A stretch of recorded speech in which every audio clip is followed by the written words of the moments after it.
ঘড়ির কাঁটায় তখন ৯৩ মিনিট, আর ১ মিনিট তারপরই সম্ভবত ৪৪ বছরের জমে থাকা দুঃখের অবসান হওয়ার কথা ছিল। সেই আশা ফিকে হতে বসেছে। স্কাই স্পোর্টসের এক কমেন্টারি রীতিমতো ইউনাইটেডকে ২০তম বারের মতো ঘরোয়া ট্রফি জয়ের জন্য অভিনন্দন জানিয়ে বসলেন। কে জানতো ভাগ্য বিধাতা সেই দিনের জন্য অন্য এক পরিকল্পনা সাজিয়ে বসে আছেন। একটি প্লেয়ারকে অমর করবে যে একটি গোলের উপর ভর করে লিখে ফেলা যাবে পুরো একটি বই, যে গোলের সাথে মিশে যাবে একটি কমিউনিটির সকল অনুভূতি।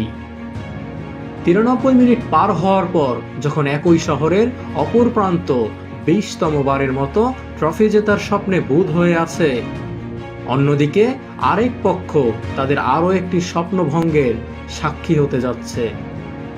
তারপরই এলো একটি মুহূর্ত, আগুয়েরো সে এক গগনবিদারী চিৎকার, স্টেডিয়ামের কোনায় কোনায় উল্লাসের ঘনঘটা।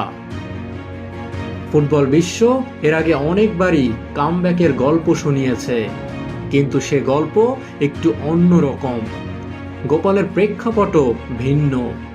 সে গল্পের ভিতরে ছিল একটি ধীরে ধীরে উঠে আসা ক্লাবের মাথাচাড়া দিয়ে ওঠার গল্প। পরবর্তী সময় ফুটবলের এক পরাশক্তি হয়ে ওঠার গোড়ার ইতিহাস খুঁজতে গেলে এই গোলটিই হবে তার উত্তর।